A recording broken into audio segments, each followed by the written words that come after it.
We'll call to order our City of Mauldin Council meeting of October 20th, 2025. Let the records reflect that, approximately 7:04 p.m. Let the records reflect that all members of council are present and accounted for. City administrator, assistant city administrator, various department heads, and the lady who tries to keep us all straight, our clerk to council, Miss Cindy Mills, we appreciate her and everyone else this year, along with visitors, as well as our citizens of the city of Mauldin.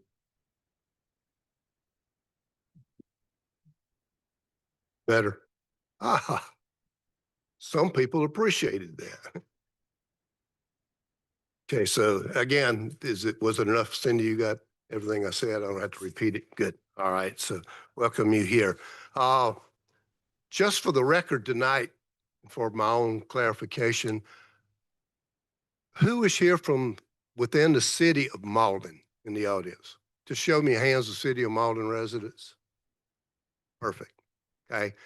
For anyone else that signed up to speak, when I asked you to come up by name, if you would come up, if you just tell us the subdivision you are from and representing, or just yourself, that's fine.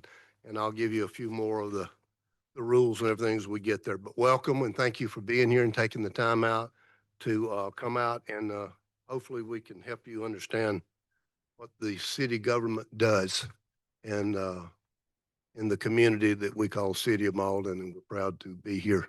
Everyone up here at this forum has been here for many, many years, and we won't go into how long. I know there's a new young whippersnapper here. We can't use Mr. Matney for that anymore, as he's begun to age out. It's probably going to be Mark or Frank. Those Michael the youngest now? Not by much, I'm sure. You don't look young. So. I agree. Yeah, appreciate that. Yeah, we're already got how to win friends and influence people. So again, welcome. Glad everyone is here. Our next item on our agenda is our invocation and pledge of allegiance, and I believe that's Councilman Reynolds. Sure. Thank you, Mayor. If you will, bow with me. Gracious Father, we thank you for this day. We thank you for this time to come together to do the city's business. I just thank you for the many blessings that you give each one of us to give us the opportunity to serve in this way.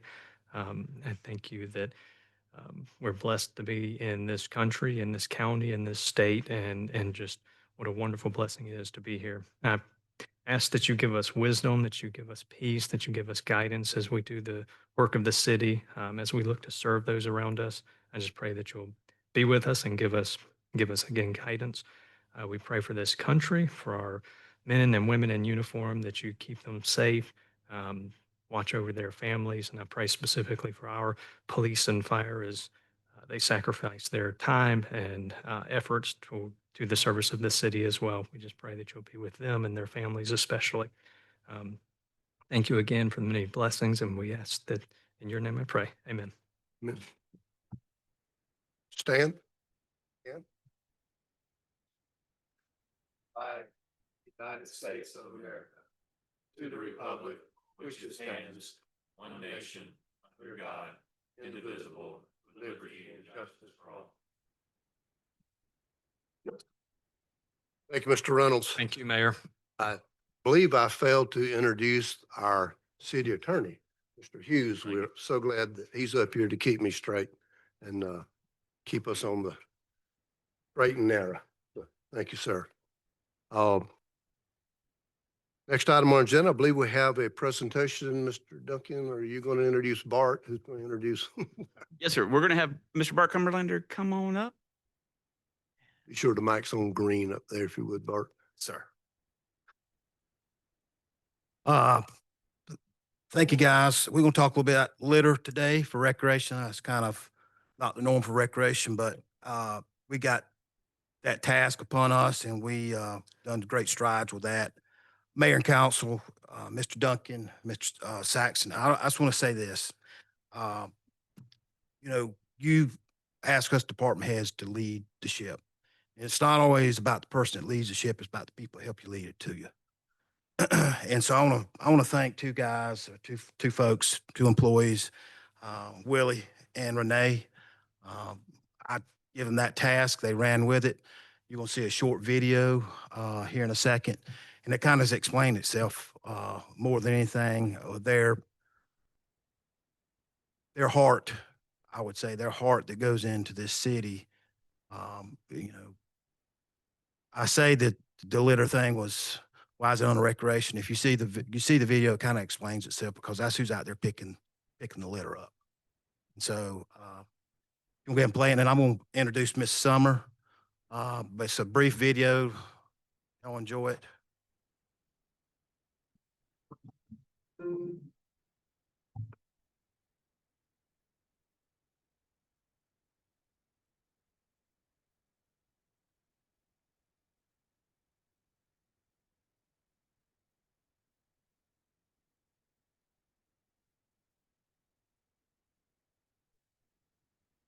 We host a biannual cleanup day, just a way to get the community involved to beautify the city. We are excited as a city to have an opportunity to put this on as an event and have the community come together as one.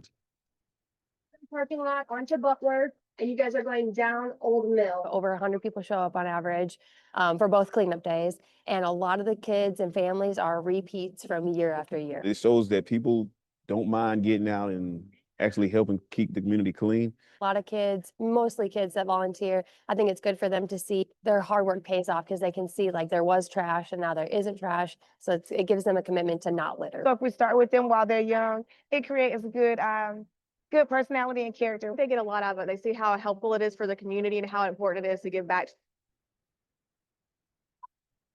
And the fact that it's fun, I think it makes it a lot easier as well. Become a little bit more aware of their surroundings. They're a little bit more knowledgeable of the trash that might be laying around or how to help clean it up.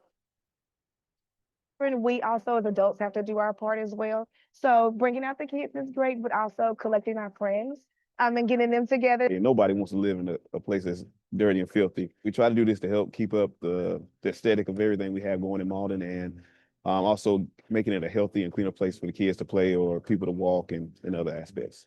If we all collectively get out and do just a little bit, it'll make such a big difference. Well, we want to be a part of the community. So this is our way of joining in and participating. So it's a pleasure for us to be able to do this. I think it's a simple act for the community to get involved, and it sounds simple, but it makes a big difference in the city. And I think that gives a reason for people to want to visit Mauldin.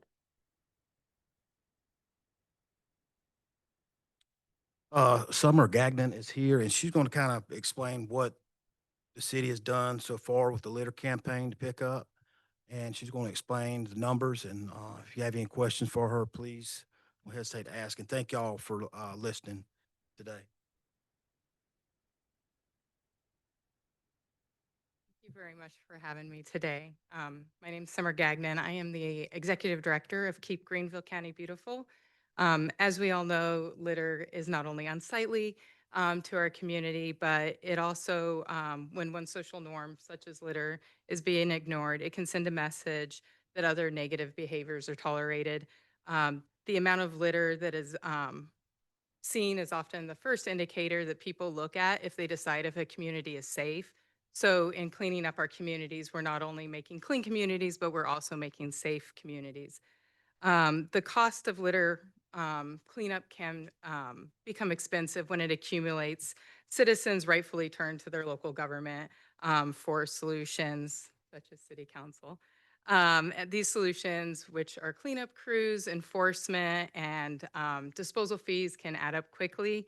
And often are one of those situations where we treat the symptom instead of the cause of the problem, and it makes a reoccurring situation. So that's what we're trying to do at Keep Greenville County Beautiful, is stop the cause and not just treat the solution. Obviously, we're doing both, but we want to make sure that we're very intentional about getting ahead of it also. Keep Greenville County Beautiful, for anybody who doesn't know what it is, we're the affiliate for Palmetto Pride, which is the state litter program, and also the affiliate for Keep America Beautiful. We hold both affiliates. We work very hard to do that. So Keep America Beautiful is the nationwide effort, and then Palmetto Pride is the state, and then Keep Greenville County Beautiful is the county effort. I would like to recognize two board members that are also City of Mauldin employees, which are Willie and Renee, who you guys have both already you guys already know and have already been recognized. Our goal with this was to bring, with Keep Greenville County Beautiful, was to bring litter stakeholders to the table. We have members from each city, the state, the county, and enforcement on the board, as well as we're working on getting some DES and Department of Environmental Services members on the board. Our goal is to work together to unify and strengthen our strategy to reduce and prevent litter countywide. And one of our big focuses is to empower citizens by providing attainable everyday solutions and give them available resources to help them clean and prevent litter in their own neighborhoods. Um, Obviously, Mauldin has been a key part of that. And so you guys have held 2 cleanups this year. And I just want to kind of give you what the effects of those cleanups are. In those 2 cleanups, you guys have supported 261 volunteers who have given 522 volunteer hours and removed 2,660 pounds of litter. That is a cost savings to the city of Mauldin of $16,265.52. That is directly contributed to the hard work that they did here and continue to do. So we really appreciate it. These impressive numbers are a fact that the community that you guys support is willing to come out and help. And I think that's a direct reflection of the work that you guys are doing and the kind of community that you guys are fostering. We hope to continue to do it with you as we move forward. We're looking at crime prevention through environmental design techniques to help try to get ahead of it and empower the citizens even more to prevent it before it even starts. Thank you. Questions, Ms. Gagnon? Nope. Thank you very much for being here and for keeping Willie and Renee busy. Oh, yes, it's mutual. We keep each other busy. Thank you. Thank you guys for all that you've done for the city of Mauldin. Okay, next item, we do have a proclamation, and it's a privilege of mine to read some of these and be involved in some of them. Proclamation tonight, whereas communities across America have been plagued by problems associated with illicit drug use and those that traffic them. And whereas there is hope in winning the war on drugs through education and reduction in demand, as well as the hard work of organizations such as the Young Marines of the Marine Corps League to foster a healthy, drug-free lifestyle. And whereas governments know that citizen support is one of the most effective tools in the effort to reduce the use of illicit drugs in our communities. And whereas the red ribbon has been chosen as a symbol commemorating the work of Enrique Kiki Camarino, a drug enforcement administrative agent who was murdered in the line of duty, and represents the belief that one person can make a difference. And whereas the Red Ribbon Campaign was established by Congress in 1988 to encourage a drug-free lifestyle and involvement in drug prevention and reduction efforts. Now, therefore, I, Terry Merritt, Mayor of the City of Mauldin, South Carolina, do hereby proclaim October 23rd through the 31st, 2025 as Red Ribbon Week in the City of Mauldin and urge the citizens of Mauldin to join me in this observation. In witness thereof, I have hereunto set my hand this 20th day of October 2025.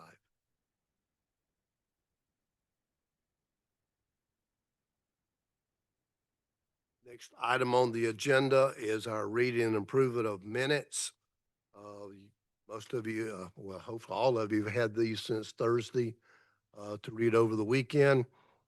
We have our city council meeting of September 15th, 2025, special called council of October 6th, 2025, and city council workshop of September 17, 2025. All 3 minutes have been submitted to you for your review. Are there any noted changes or corrections or clarifications needed? If so, just state the date and what it would be. If there are none, I would ask for unanimous assent to approve these 3 sets of minutes. Any objection? Hearing none, the minutes are accepted by unanimous consent.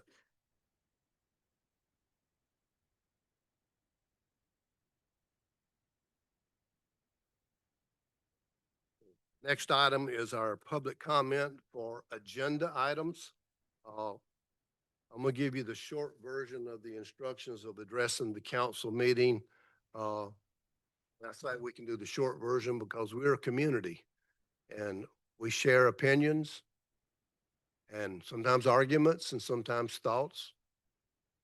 But at the end of the day, we go home to have a meal or go out to have a liquid adult beverage or whatever you would like. And we're still friends and we're a community. So we've never had an issue there, and I hope to continue that with all of you.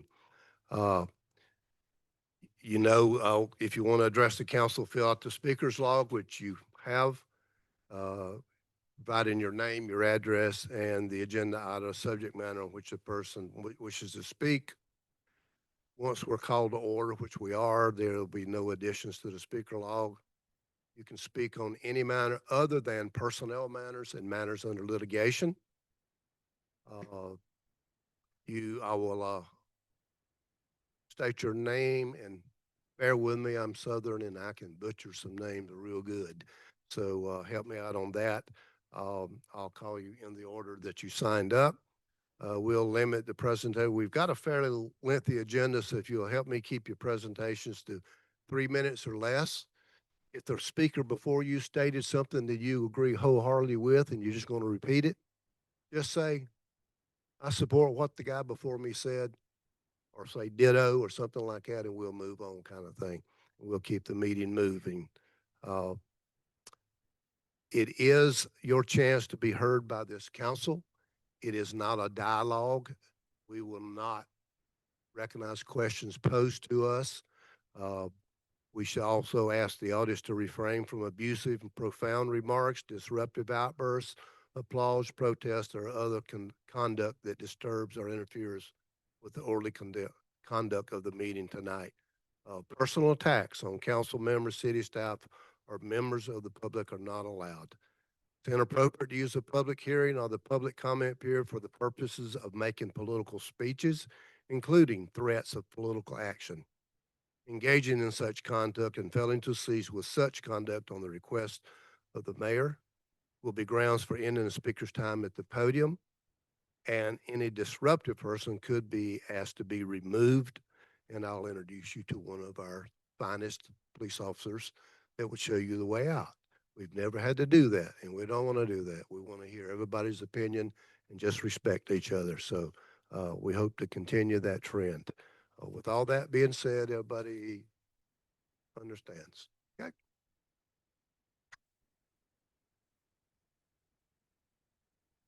First name, and I've had the pleasure of speaking with her on the telephone.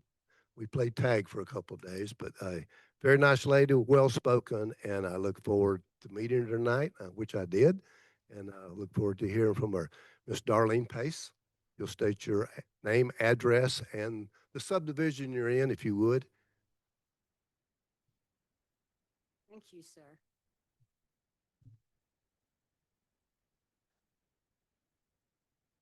My name is Thanks, you may have to Darlene. pull that speaker down right in front. We good? Okay. You never bring visual arts. This is a good book, you guys. Really good book. My name is Darlene Pace, and I live in Harrington. Chairman Steinbeck, council members, and Mayor Merritt, I come before you with a troubled heart. The preservation of our existence is at hand and in your hands because of the constant overdevelopment of land. You might think that this is an exaggeration, but only time will tell. Residents that I have encountered have expressed their frustration of the continued overdevelopment occurring on Fork Shoals, Ashmore Bridge Road, and surrounding areas. The frequent comments that I hear is, oh, they're just going to do what they want. Follow the money. The developers come first. It's a done deal. People have lost confidence in elected officials to hear and serve them and not yield to developers. We, the people, are the ones who have to live with the continual land erosion, depleting infrastructure, destructive erosion of the ecosystem, longer droughts, severe wildfires, human and animal safety, increased pollution, and traffic. Many express the land beside Take Heart Church and Speaks should be left as a green space or a local park, a small strip, a small strip mall with a bank that would produce less traffic on overdriven roads, not a 500+ rental development. Arden Woods is still being developed. Harrington is still being developed. Chestnut Reserve will soon start building. Polte will start building in 2026. Across from Adams Glen on Ashmore Bridge Road and Ranch Road has started building. We're running out of land. We're not going to get any more. Part of the College Green's request was for a deferment was the short of acreage. And by the way, where's that $2.5 million needed going to come from? Hopefully not the taxpayers. In Genesis 1, verses 26, God said, "Let us make man in our image, after our likeness, and let them have dominion over the fish of the sea, and over the fowl of the air, and over the cattle, and over all the earth, and over every creeping thing that creepeth upon the earth." It's troubling to witness what we're doing, to what we've been given dominion over. But I have to remember John 16:33. In this world, you will have trouble, but take heart. I have overcome the world. Thank you, Ms. Pace.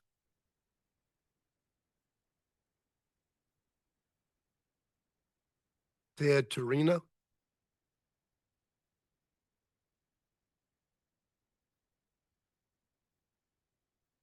Yes, Theodore Turiano from Harrington. Just have a couple of quick questions. I agree with Darlene with everything she said, but the one that I struggling with is this road study. Apparently, when I first came here and was getting involved with this, the road study that was done couldn't have been present because of stuck in traffic or something. So the road study, I want to know when it was done, what day, what time, and how far does it protrude from the property in question for the cottage greens? Next is the rumors. When we first started with it, they were going to the cottage greens would pay for the roundabout, sidewalks going to school. Now I hear rumors that they don't want to pay for that. So where's the money going to come from? Coming from the city, and who's going to maintain it? And then it passes into Greenville. Who's going to pay for that? Just a few questions, and I don't know where to get the information. Thank you. Thank you, sir.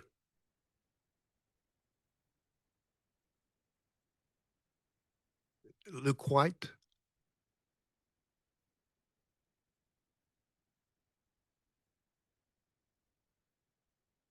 Good evening. Evening. Good evening. My name is Luke White. I'm here representing Ashmore Bridge LLC, the property owner of the site at Fort Shoals and Ashmore Road, and under consideration and owned by an affiliated entity of the Spinks Company. Joining me today is Mr. Stuart Spinks, a family member as well. The Spinks Company has been a strong and active partner in the city of Mauldin. Our company is deeply invested in the success and well-being of the city. We are committed to creating win-win partnerships that elevate the living experience for all residents. We believe that thoughtful development and collaboration with city leadership are key to building a vibrant and thriving community. Ashmore Bridge LLC was purchased in 2021. At that time, we applied for annexation into the city of Mauldin and rezoning to the C2 district to construct a Spinks store at the corner. That request was approved, and we have since built and continue to operate the store. We are proud of our investment and remain committed to serving this community. The property included additional acreage beyond what was needed for the store. Over the past 4 to 5 years, we've been approached by several developers, but we waited until we found a partner whose vision aligned with ours and with the city's long-term goals. We believe HMF Americana is that partner. We carefully vetted HMF Americana and were impressed by the quality of their existing and planned developments. Their plan includes a variety of housing options, including a detached cottage product that would be new to Mauldin and complements both our store and the new commercial development across the street. Our contract with HMF Americana includes strict standards for site improvements and design elements. We believe their development will be accretive to the community and consistent with city staff's vision for the area. Both the City of Mauldin Planning Staff and Mauldin Planning Commission have voted in favor of this rezoning. Spinks is proud to be a part of Mauldin's growth and future. We are not just a business operating in city, we are a stakeholder in its success. Our ongoing investments reflect our belief in Mauldin's potential, and we will continue to seek opportunities that benefit the community. We fully support the proposed rezoning and are confident that this project will be something that Mauldin can be proud of. Thank you for your time. Thank you, sir.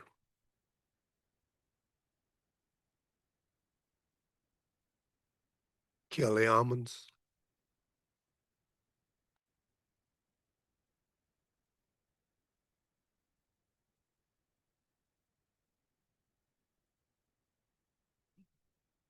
Good evening, Council. My name is Kelly Ammons from Houston, Texas, and I'm a part of the Cottage Green development.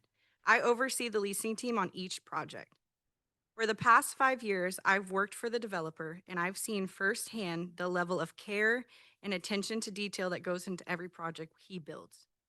The Cottage Green isn't your typical apartment complex. Our communities are thoughtfully designed lifestyle neighborhoods that offer residents a true sense of belonging.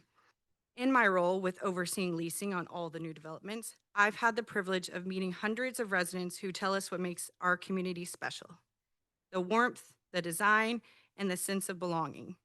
Features like large front porches, private yards, and tree-lined streets create the kind of neighborhood connections people don't often find in apartment buildings. Most of our homes are single-level cottages and duplexes that open up to green space. Other features like direct access through individual sidewalks, private front porches. Security is also a high priority for us, which is why our communities are fully gated with controlled access entrances. What really distinguishes us, aside from the thoughtful design, is the personal connection we maintain with all the residents. Who are our residents? Our residents are teachers, nurses, first responders, business owners, young professionals, the people who keep our communities running every day. They're individuals who want to live in a nice, quiet neighborhood and take pride in where they live, just like everyone here tonight. We also welcome residents who are in a new season of life. They no longer want the upkeep of a large house, a yard, but they still want comfort, privacy, and the charm that comes with living in a neighborhood setting. Our residents value being a part of a community where neighbors know each other, where they can walk their dog, chat on their porches, and enjoy the ease of maintenance-free living. Many of our future residents already have roots in this area. Each applicant completes a detailed qualification process that includes income verification, credit, rental history, and background screenings. Our residents are financially qualified individuals who appreciate high-quality homes, well-maintained environments, and the peace of mind that comes from living in a neighborhood with on-site management. In our existing communities, residents stay for years. People plant roots here, they build relationships, they enjoy their families, and they appreciate a lifestyle that blends seamlessly with the neighborhood around them. Thank you for your time and the opportunity to speak this evening, and I'm happy to answer any questions. Thank you.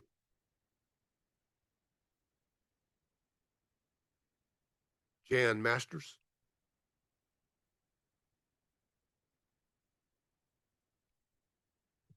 Good evening. My name is Jan Masters. I also live in Harrington. The unincorporated Greenville County has paused new construction for the next year. They're not approving new construction development. They want to look at what's going on in Greenville County and to determine if we need to continue building. I hope Mauldin takes the same direction. With all the building that's going on, wildlife is being destroyed. People complain, oh, we've got coyotes, we got bears, we got raccoons in our yards. We've displaced all the wildlife.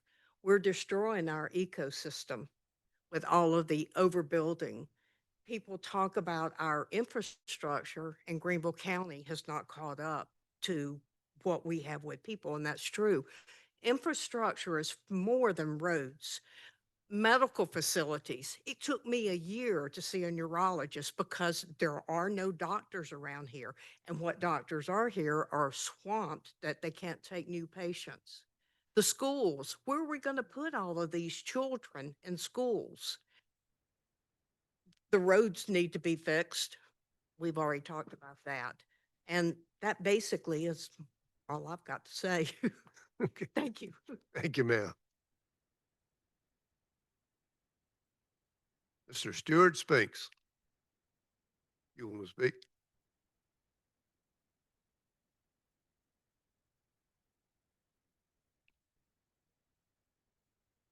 Good evening. Thank you very much. It's a pleasure to be here. I've only been here for 57 years now, so I think cleaning windshields with Calvin Kellett and Dallas Griffin on the corner, where I've succeeded to continue the Griffin ownership there. We leased that property from him and have enjoyed a tremendous growth in this city.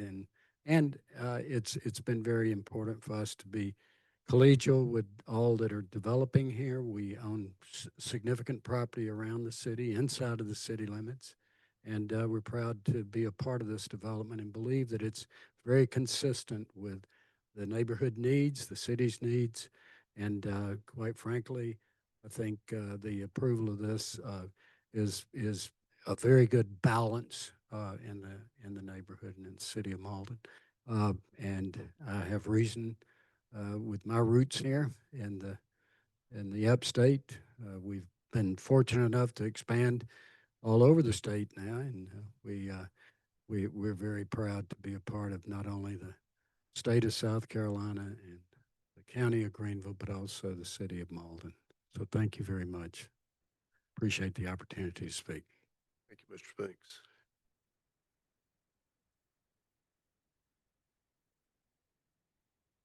Reverend Josh Trammell.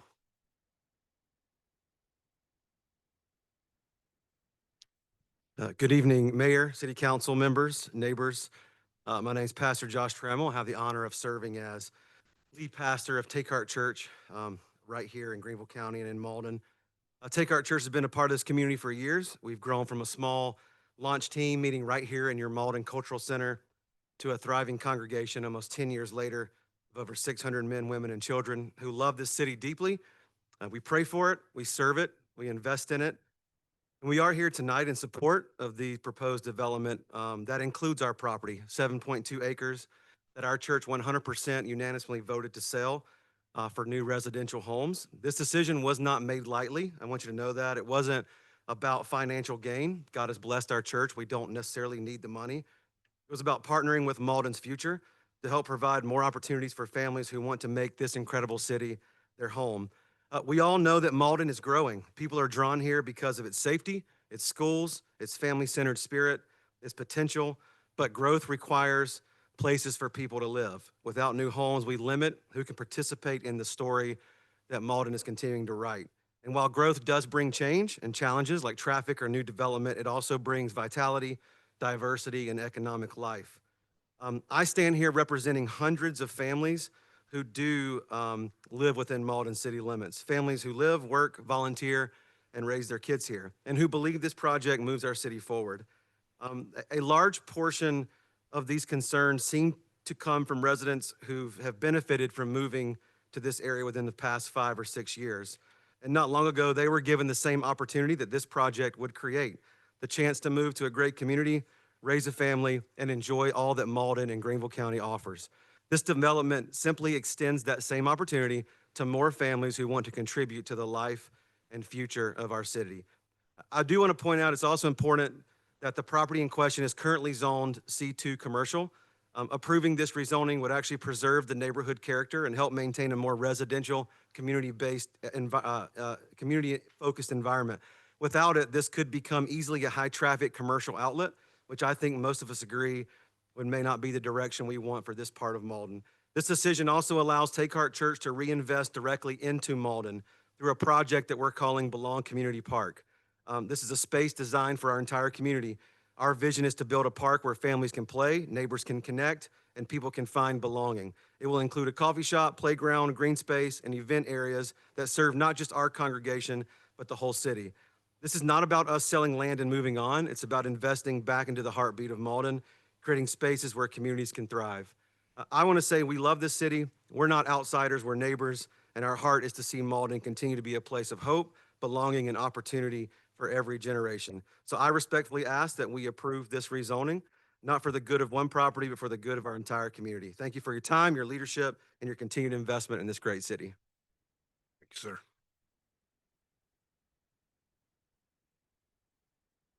Mr. Allen Reed.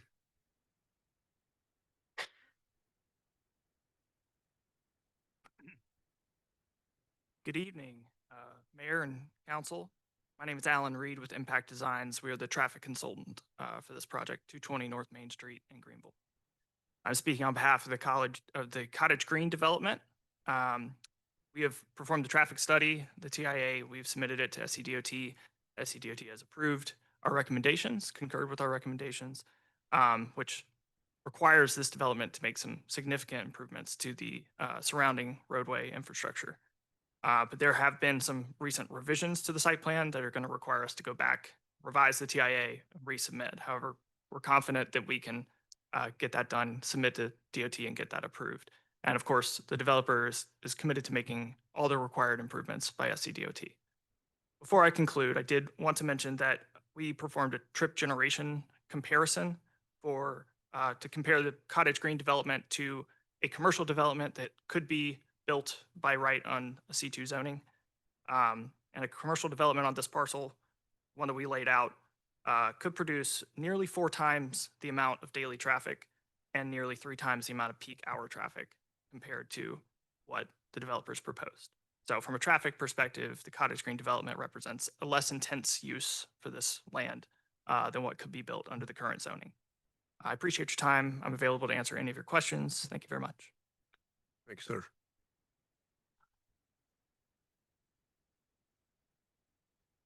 Mr. Frank Warren.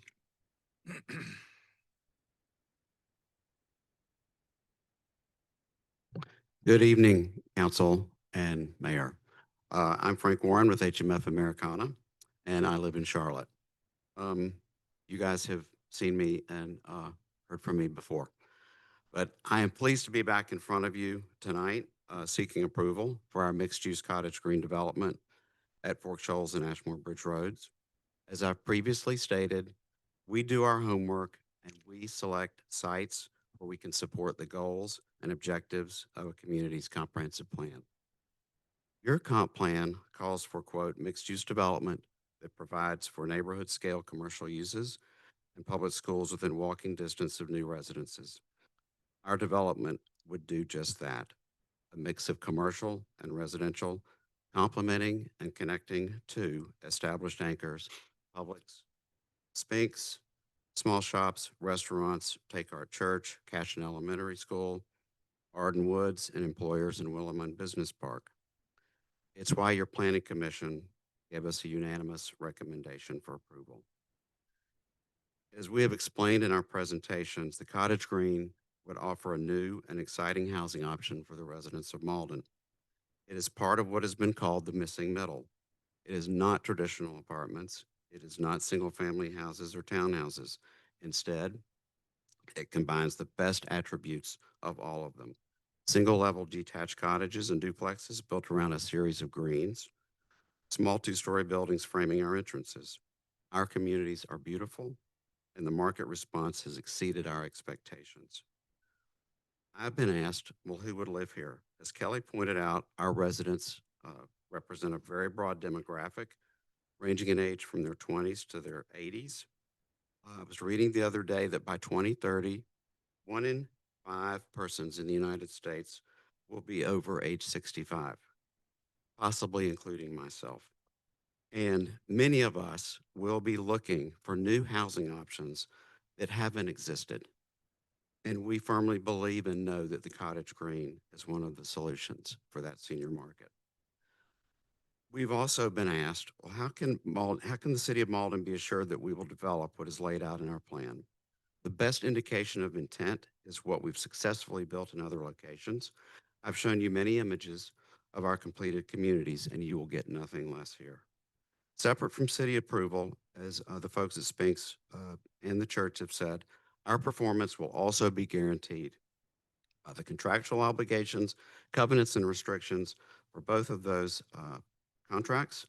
And of course, as Alan said, all of the on and off-site improvements will be constructed to meet the standards of SCDOT and other local permitting agencies. My time is up. So we appreciate your time and interest. And as Alan said, we are here to answer any questions that you may have of us tonight. Thank you. Thank you, sir. That's the last I had on my list. We're good? All right. Then we'll move from the public comment period to some.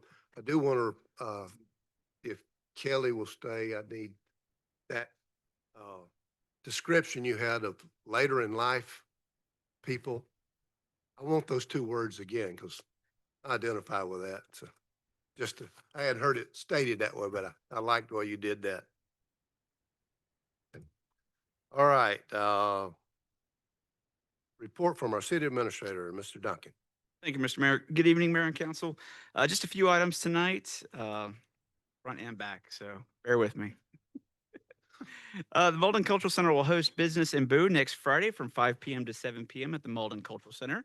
The community trick-or-treat event will be followed by the city's last Friday night flicks showing Wicked starting at 7:30 p.m. This will be a great opportunity for businesses to connect with the community for trick-or-treating and more. And then next on October 25th, First Steps Realty will be hosting the second annual Badge vs. Badge from 10 a.m. until 2 p.m. at Mauldin High School. Competitors from Mauldin Fire and Police Departments will face off in a fun community competition and feature food trucks, a hot air balloon, that's exciting, vendors, music, and kids' activities, all while supporting helping vets of Greenville.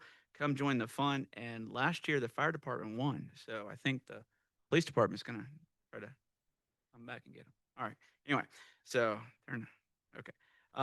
Next up, we've got tickets are going fast from Mauldin Theater Company's next production, which is Rent, taking the stage from November 7th through 23rd at the Mauldin Cultural Center. The world-renowned Broadway show follows a year in the life of a group impoverished young artists, they're young adults too, and musicians struggling to survive and create in New York's Lower East Side.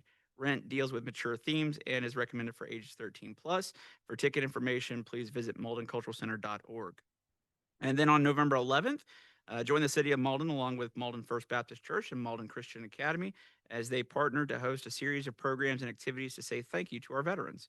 The day will begin with a breakfast at the Mauldin First Baptist Church. Then students from Mauldin Christian Academy will conduct a program honoring vets called America's White Table. The program is based upon the book by Margot Raven of the same name and is a story of remembrance and duty. As you may not know, in many U.S. military mess halls around the world sits a table where no one will ever sit. It is a symbol for and remembrance to service members fallen, missing, or held captive in the line of duty. Following the program, participants will transition to the city's Veterans Memorial upon the grounds of the Cultural Center for an organized program. For more information, please visit our website and check out the city's Facebook page. Also, mark your calendars for Friday, November 14th, and plan to join us for Mauldin Night at the Greenville Swamp Rabbits. The Rabbits will be taking on Florida Everblades at Bon Secours Wellness Arena starting at 7:05. In partnership with the City of Mauldin, Greater Mauldin Chamber of Commerce, and Mauldin Sports Center, we will be posting a link for a discount code on Facebook here soon so Mauldin residents can join the evening of fun and hockey. Almost there. There's a lot happening in Mauldin, as you can hear. And now it's easier than ever to stay in the know. We've launched a brand new projects page on our website where you can explore the latest details of our current projects, including mixed-use developments, road improvements, trails extensions, sidewalk projects, and more. Visit that new page on our website at cityofmalden.org/projects. We'll continue to update this page as projects progress and additional project details come online. So make sure to check back regularly to stay informed and see how we're building a more connected, vibrant community. And lastly, I just want to recognize Nikki Stepp. She's one of our wonderful dispatchers. She recently earned the Palmetto Award, which is a recognition for emergency communicators and having achieved a high level of success and professionalism. And so wanted to congratulate her and say, well, job well done, and to all of our dispatch team as well. That's my report, sir. Thank you, Mr. Duncan. Yes, sir. Next is reports from our standing committees, Economic Planning and Development. Mr. Madney. Thank you, Mayor. Since the administrator doesn't have anything going on, I guess I'll go ahead and take it. We are excited to work with one of our existing companies here within the city later on this week as they get ready for an economic development announcement that will mean new jobs and a new facility. Don't want to pull the covers off of it just yet, but stay tuned and we'll see that a little bit later in the week. Sir. Public Safety, Ms. King, can you whisper to us? Thank you. Yes. In an effort to save my voice, I asked Mr. Duncan to do my announcement. So congratulations to Nikki and thank you, Mr. Duncan, for assisting me this evening. Thank you, Ms. King. Public Works, Mr. Crayland. I believe it's almost leaf season here. I just want to remind everybody that the schedules for the leaf pickup is on our website, to which neighborhood you're in. Comes every, is it four weeks? Correct, I believe. So once every 4 weeks, we'll be going by with a truck to pick up your leaves. Just a friendly reminder. Don't get them out the day after we come to pick them up. Thank you, sir. Finance and Policy, Mr. Reynolds. Thank you, Mr. Mayor. I have nothing to report. Thank you, sir. Recreation, Mr. Allgood. Thank you, Mayor. The Maverick Wrestling Club and the basketball registration, both of those, which has registrations for pretty much ages 5 to 12, is going on through October 31st. So if you haven't signed up, now is your chance. That's all I've got. Thank you, sir. Mr. Steenback, Business and Development Services. Nothing to report this time, Mayor. We'll keep you busy in a minute. Yeah. Sir. All right, next item on our agenda is unfinished business, will be ordinances on first reading. I believe that's from BDS. Ms. Miller, you want to introduce that? Sure. We have two ordinances tonight for first reading under unfinished business. The first one is an ordinance to rezone a 25.8 acre tract located at Fort Shoals Road and Ashmore Bridge Road, from the C2 district to the RM district. Thank you, ma'am. Coming from BDS, Mr. Steenback. Thank you, Mr. Mayor. This time I'd like to make a motion that we rezone the 25.8 acres located at Fork Shoals and Ashmore Bridge from C2 to RM. And we have to do them one at a time. Yes. Okay. So yeah, then that's my motion. Okay, I have a motion before us. Is there a second? Second. Second from Mr. Matney. Any discussion? Mr. Allgood. Thank you. I can't recall, I know this came before us before, but I can't remember what the rental price points we were looking at. Obviously, it's estimates, but do we know, can the developer come up and maybe address what those rental price points may be?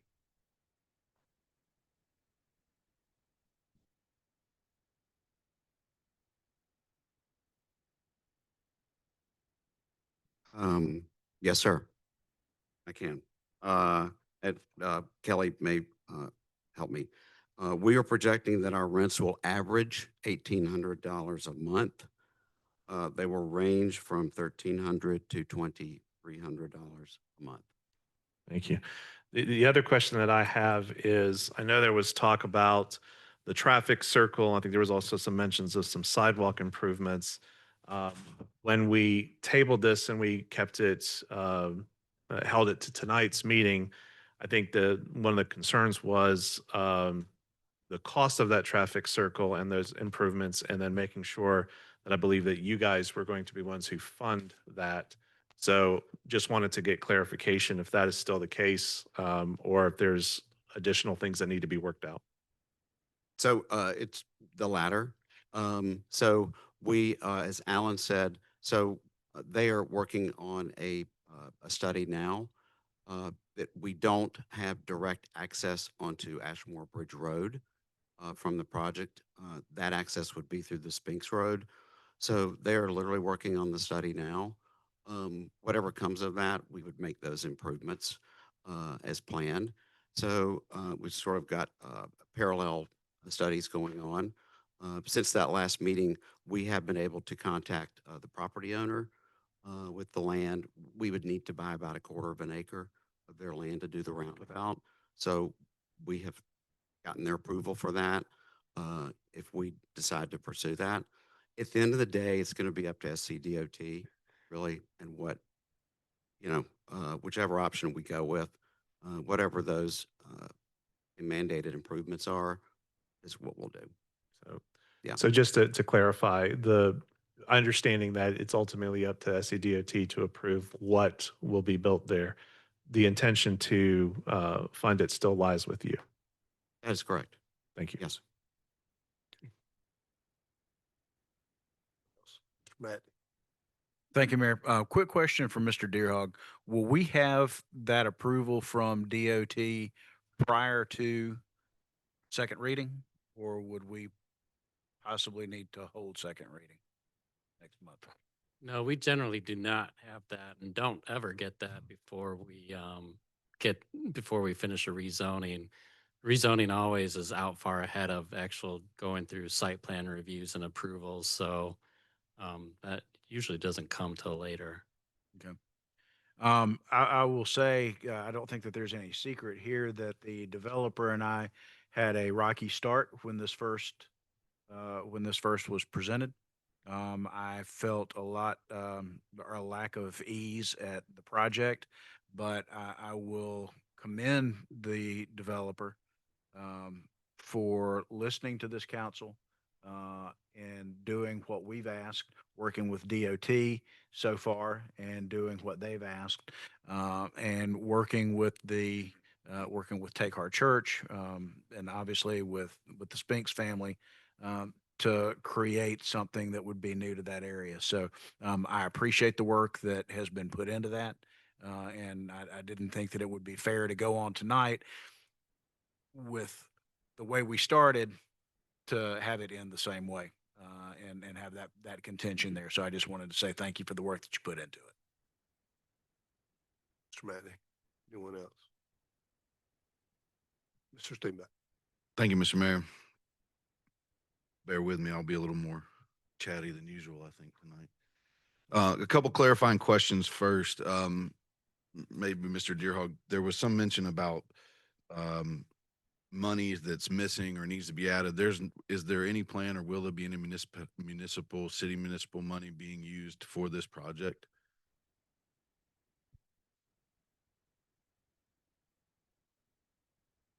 Not that I'm aware of, and that has never ever been part of any conversation or brought up as even an inquiry.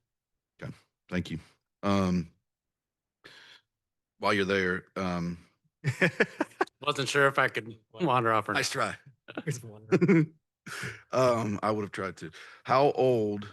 There was a comp plan that was referenced. How old is that comp plan that Mr. Warren referenced?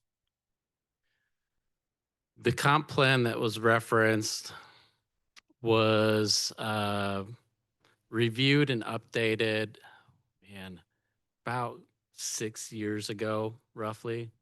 So in that range, I could be off a year or two. Okay. And to be clear, we are in the process of We are undergoing a new comprehensive plan. Thank you. Maybe you can answer this one too. I know, obviously several developments all up and down Ashmore Bridge Road. Some of them have been mentioned, some have not. The one that was, if I understand correctly, please correct me if I'm wrong, that the one that now ensures that I will never be able to play Legacy Pines golf course again. with my sons, and that I thoroughly enjoyed. Um, that is a development that's geared towards or for senior citizens. Is that correct? Or an over 55 population? That's my understanding. That one falls outside the city limits and being developed inside the unincorporated area of Greenville County, but that's what I understand it to be from what I've heard about it. Okay. Thank you, sir. Um, Mr. Reed mentioned it's changes to the site plan already. Do we, can I get a quick update on what that is or what the change site plan?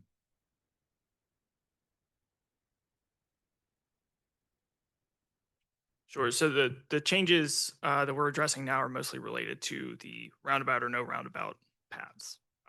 So how the site is accessed is in flux. So we have to come up now with basically 2 traffic studies until the developer decides which option to pursue. Okay, so the roundabout, while the study is still going on, is not guaranteed that it will be there at the end of this project. There's no guarantee at this point. No. Thank you. So, again, please bear with me. One of the main reasons that I decided to run for this office and that I sit here tonight is because, at no fault of anyone up here, but when 2 or 3 years ago, when I looked up here, I saw 6 people that lived on one particular side of the city, and one of the things that I recognized was that at the moment that I decided there were 2,500 homes under construction within 2 miles of my front door. And I live off Ashmore Bridge Road and Planters Row. And I realized that no one lived my experience or the experience of anyone that lives in that corridor, which is continuing to grow on a daily basis, as we know. And so I ran to bring a voice to that side of the city. And I ran to be a voice for my neighbors. And what I see and what I hear from my neighbors is the continued difficulty and concern with the amount of growth that's going on all up and down the Ashmore Bridge corridor. Some in the city, some not in the city, but certainly all affecting that particular area, to the point where when I was on my way in this morning, the left-hand turn lane from West Butler onto Ashmore Bridge Road had backed up past our friend's State Farm office. So you're looking at 3 to 4 light cycles before you get on. That is the daily experience of all of us that live down there.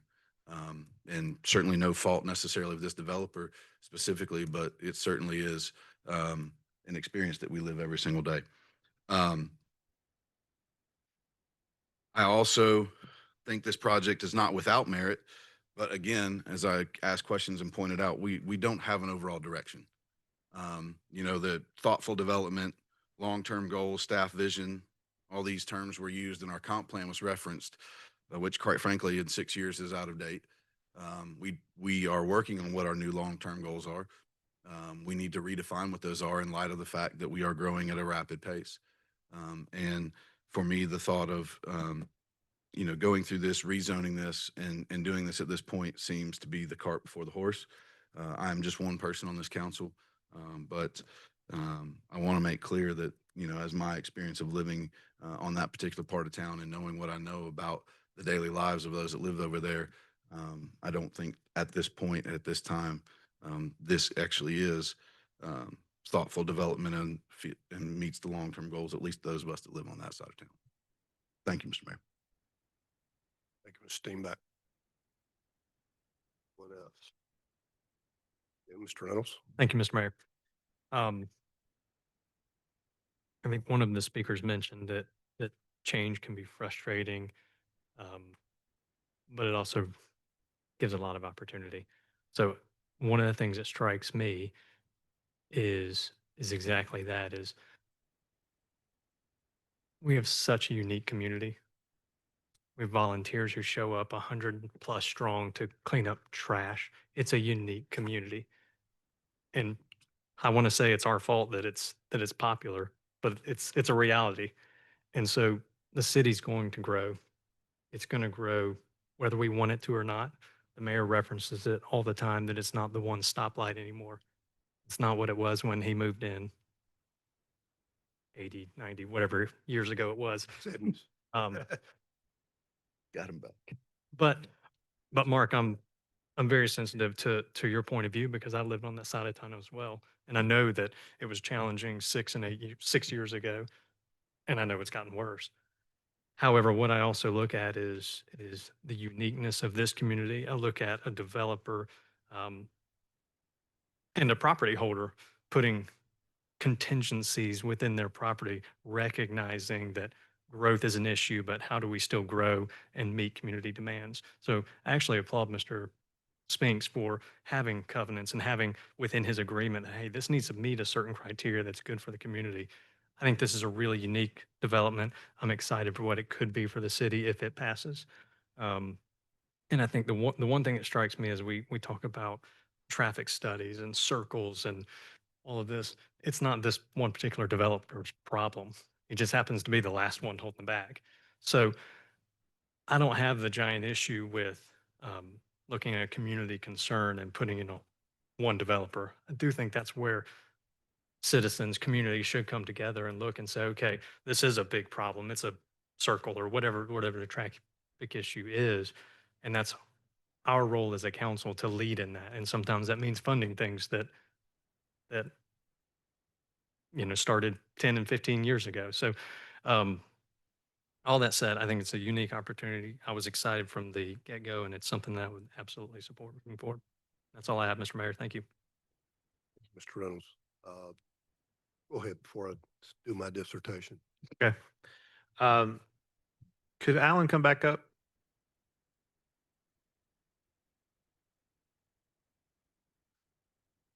Okay, so based on the remarks that I heard since I asked my initial questions, which is that there may not even be a roundabout, that there could be an option where that's not there. I did get confirmation that the developer is going to pay for this infrastructure regardless, which was one of the key things that I wanted to hear tonight, because I think it's very important that when we look at these future projects, that's important that we have the developers have skin in the game to improve that infrastructure to help. So I was pleased to hear about that.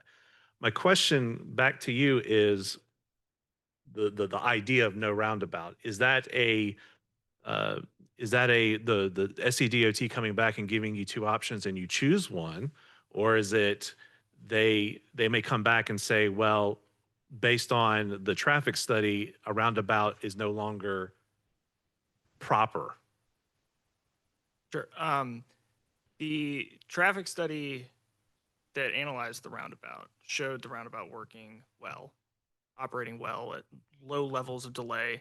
I think there was concern from the developer on the price tag for the roundabout, so they were interested in exploring other options. And then SCDOT still had some questions regarding the specific design of the roundabout, not necessarily, you know, the operations of it on paper, but just how it was laid out in its current form that we sent them. So there were some details to work through on that. But I think the developer wanted flexibility to explore other means of access. And I don't want to speak for him, but so we're evaluating that for them now. Okay, so it ultimately isn't necessarily an SCDOT decision, it's the developer's decision. It's the developer's decision as to what access they want to pursue to their site, yeah. But it's ultimately SCDOT who has to grant the permit for their driveway. They won't let them build the driveway until they review and approve it. Sure. Yeah. Certainly, I am no traffic engineer. But if I were to, knowing this area and knowing what the challenges are, the roundabout would be the best solution. And that leads me into really, really, really wanting to see that be a part of this as a whole. Because my concern is if I give a yay vote on this and no roundabout gets built, and knowing, no offense to our friends at SCDOT, but knowing what all they have on their plate, we may not get the solution that we actually need. Thank you. Before you disappear, Alan, Come back up. if I may, and I hope I misheard, but earlier did you say there would either phase or something, there would be no direct access to Fork Shoals Road? To Ashmore Bridge. I think. Ashmore Bridge Road. Okay, yeah, that one I understand, other than, okay, you're talking about the little section between Perimeter Road and Fork Shoals Road. Y'all still calling that Ashmore Bridge Road? Yes, sir. Okay, got it. Okay, thanks. I wanted to be sure, and I did mishear it. So thanks for clarifying that. Uh, That's all I had for you. Uh, I tried to read this and I talked to some people the other day and went back and looked at it and went back and looked at various comp plans and things like that. As Mr. Duncan knows well, uh, and David Deerhoff knows well, my classification of what the comp plan says clearly you can do. It doesn't say squat clearly about anything. It's a comprehensive plan at the 40,000 foot level. It's written in sections to say this is where we're heading as a city, but it doesn't give you any specifics. Uh, we have zoning ordinance that give you a little more specifics as you move into that kind of thing. So if you want to hold your breath, you get a new comp plan that's going to clearly delineate exactly where you can put every road, home, car. You're wasting your time. It's written at a level that you can pretty much make anything fit within the comprehensive plan. What we need to keep in mind, and those of us who've been up here longer than 6 years, I've not seen any of us that picked, okay, we're going to focus on this neighborhood and this neighborhood only. I started in 1968 on Maple Drive, which feeds in Ashmore Bridge Road. So I did have the luxury of using Ashmore Bridge Road for various cut throughs to get to different destinations. But we did also hold public hearings more than 10 years ago, and at least way more than 10 years, but at least 10 years ago, we had public input on what is City of Mauldin? What do we want to be? We were known as a cut through community, a crossroad community, four corner neighborhoods, and that was it. I mean, you stopped at the Kellett's or Tommy's place or whatever. You stopped on your way to Clemson to pick up your fried chicken and go to the Clemson game and then go back home to Columbia. It was a halfway. So, you know, you went to the restroom and all that kind of thing. And that's all we were. And the citizens said, we need more. We want more restaurants and the diversity of restaurants. We want more shopping options. And how do we get that? And this council took a major leap of faith and hired an economic development guy and brought him in and told him what we wanted and what the citizens said they wanted. Go out and get us I'll use this as an example. Don't hold me to it. Go out and get us a Target's. Put it right over there. We want it. We need shopping. We need ladies' shoe stores. We need this and everything. And he went back and he pitched that to the people in Charlotte and all that and said, hey, we want this. And then overwhelmingly, they came back and said, you've got to have rooftops. You've got to have more homes, houses to generate that kind of traffic to even attract us. And even if you had it today, we're in a 3 to 5 year build out plan. So we said, okay, where do we put rooftops? Because if you look at Mauldin and our draw a circle around it kind of thing, we had some what we call donut holes, little pockets that were not in the city, that were in the county and that. But the infill really wasn't going to generate that. And then lo and behold, the third and fourth generation children that own a lot of land out toward Ashmore Bridge Road said, we're not going to hold on to the land anymore. We're going to sell it. But we'd love for it to be in the city of Mauldin because our heart is in the city of Mauldin. So they met with developers and whatever. And I've always said I'm a strong property owner's right to do anything with his property. And that includes selling it. And so just didn't expect them to sell everything from here to Ashmore Bridge Road to Fork Shoals Road to down Messiah Lutheran and all the little roads and Brooks Road. And even that little subdivision over there called Planters Row. Not little, is it? 500 something homes there. And there's only one back way out. And it ain't the easiest to find because you got to turn down several little streets to find Brooks Road to get out, kind of thing. But we saw all that, but we had to work a plan, and we put together various plans on moving toward that. The other thing we had to look at is who were we attracting? Most of us up here, our children, let me rephrase that, not most of us up here. Some of us up here have raised our children and they have moved out. And I said, come back and live in Mauldin. And the overriding discussion was, why? What do you got in Mauldin for me? I can't afford the patio home, the ranch style homes. You got to have something else. We didn't have that many apartments in the city of Mauldin. So we built 2. Now, you can sit here and look at me in the eye and say, you got apartments up and down Lawrence Road. Guess what? Those are not in the city of Mauldin. Those are the city of Greenville or the county of Greenville. Ours is what they call it now, Astor apartments there. And then we've got some being built out East Butler Road toward Woodruff Road now. So from that, we said, okay, that will attract the young people. Well, kinda. But they also said we want to work toward some type of ownership, a home kind of thing. Give us some little patio homes that are started and affordable. Now we have different definitions. When I was growing up, affordable was $100 a month. Not so anymore. So all that. So we knew we had to do something. And so we did work with the various groups to try to pull in and build out and that. More than 6 years ago, and I think I won't speak for Mr. Matney, but way more than 6 years ago, him and I both, we met with a group. They go by the initials DOT.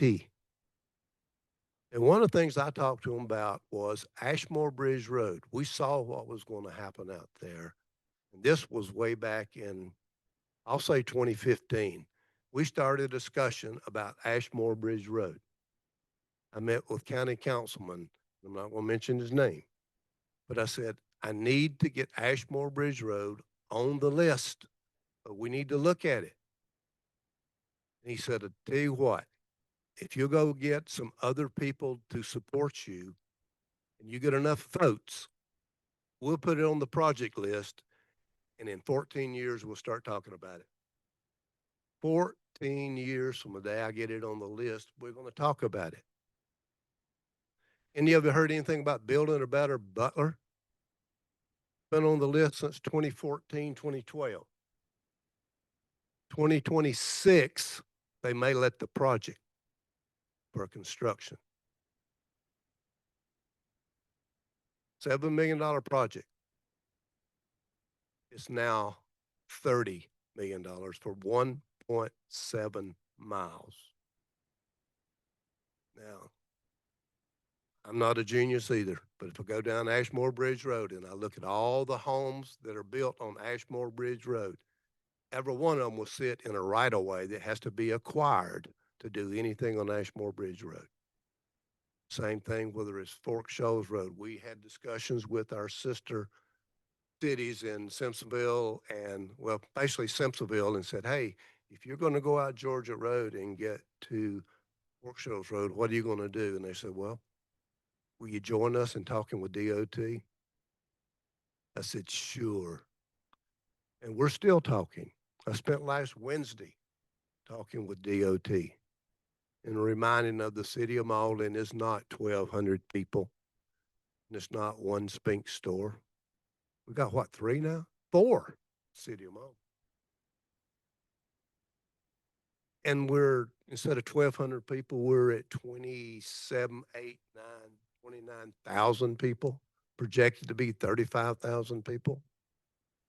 So we've got to do something. And I think one of our favorite taglines that Mr. Matney and I used to use was, Mauldin needs to be a place you can come to live, play, work, dine. I'm missing him. Okay, with those, and that's what we're building towards, but it took rooftops. And now we got them, and we're still looking for a place to live, work, dine, and play. And so, we've got one out off Holland Road, and we're building one here, kind of thing. So, a long dissertation that says these things have been talked about for years. We knew it was coming, and we knew we couldn't stop it. And I attended many sessions with John Hunt, who said, if you don't have a plan, you will plan to fail. And we would be eaten up by the city of Greenville. And we didn't want that. We wanted to keep our community and stay the city of Mauldin. So long story short, that's where we're heading. I love what I have seen on the diversity of housing options out there. I guess I heard tonight from Kelly that it was a gated community. I did not realize that. That helps. How'd that work out for Astor? It's a gated community. So that's the diversity of housing I see, but we can't fix, and I don't think everybody on Ashmore Bridge Road and Fort Shoals Road is going to come to Mauldin. I also found out you can find Antioch Church Road, you can find Perimeter Road, you can take Fort Shoals Road back to Augusta Road, and there's a lot going up Augusta Road. All right, so there's other ways to get out. You go out Antioch Church Road to the red light at 25, but right there on your right, it's another Spink store. Great fried chicken. So anyway, from that standpoint. So there's other ways, and we do have new aerial views now that show us the traffic count and where the hot spots are. And I don't think any of them were surprising. We pretty much know. We know West Butler and we know Ashmore Bridge Road. That intersection is problematic. It needs to be fixed. We knew that 8 years ago, 9 years ago. We started talking with that little, still T. So we're talking about it, but it's chicken and eggs. I don't know. But from what I've seen now and this diversity, and I think the demographics that would be drawn to it and the other demographic you meant. What was the title again? Did you come up with that for me? A new season of life. So some of us are approaching a new season of life. So from that, I like that. I gotta tell my wife that one. So from that kind of point, we're headed in that direction. So yes, there's growing pains. I don't have a fix for all the traffic issues. Yes, I come out on Bon Air and I get on East Butler, and guess where East Butler was backed up to today when I was trying to come here? All the way up past the car wash and all the way out. So it's not just the west side, it's also on the east side that we're seeing the traffic kind of thing. So that's more than my time, but I like what I see. I fully understand the growth pains. I fully understand the fact that I don't get through Mauldin in 2 minutes anymore. It now takes me 7 to 8 minutes. In my new season of life, 7 to 8 minutes is not that big a deal. Be patient. It's coming, and we'll keep getting there kind of thing. So from that, anyone else have anything? Well, Ms. King, since she hadn't spoke first, then I'll go. Yes, and I will be short. uh, Um, but I do think it's important to point out a couple things, and I um, agree with the mayor. You can write that down in quotes if you would like, but with with the position he took tonight and some of the history of our city and the past councils and things that we had to decide 10, 15 years ago as far as the direction of our city. I have the not so pleasant pleasure of commuting daily on I-85 to Anderson County. And it's not just Greenville County that's growing. It's our entire state that's growing. I used to make comments as I was driving south that all the traffic was coming north into Greenville and towards Spartanburg. Well, that's not the case anymore. Now, I-85, all times of the day, it's not just during the commuting working hours. My brother lives in Anderson and he commutes this way. And he and I not joke, we just discuss, it's just the facts that, years ago it would be, I remember 3 years ago when the traffic was such and such a way. Now it's every 6 months, I see a change in the trend, whether it's me driving to Anderson, whether it's me driving to Columbia. And that's just the facts. That's the truth. And it's not a certain time of day, it's all the time. I think it's also important to point out that it's pretty much proven that the current zoning of C2 will draw more traffic to that area than the proposed change to RM. I too have been a supporter, or I've liked what I have seen with this project since it was brought to us months ago.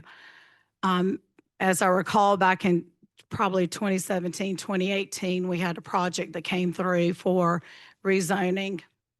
And I don't really think there was a lot of objection to that because it was out towards the Woodruff Road, Verdon Road area. And it was a senior living community, apartments, but it's senior living. And you rent those apartments and they provide meals for you. It's not assisted, did I say assisted? It's independent living. And when that project came to us, I thought, we have nowhere within our city for our seniors like that, for them to go. Not to get personal, but to fast forward, my mother now lives there. I had to move her from her home in Seneca she wasn't ready for assisted living, but she could no longer see to drive, so she needed a smaller place and to be able to interact with people. Your cognitive skills go away if you're not active and around people. So when this project came about, even though it's not for senior living, it's for the young 20s all the way up. That's kind of what drew me to that. One size doesn't fit all. Yeah, I want my house on an acre with the neighborhood, but not everybody's like me. And I think it's important we realize that our community needs to be diverse, not only with people, but with the type of housing we provide. I have children who are now in their 20s, they're out of college, they're working, they both rent apartments. It's not cheap, but that's what they want at this point in their life. And one lives here in the city of Mauldin, the other one's outside of Columbia. He would like to get back this way, just the job opportunity hasn't provided itself yet.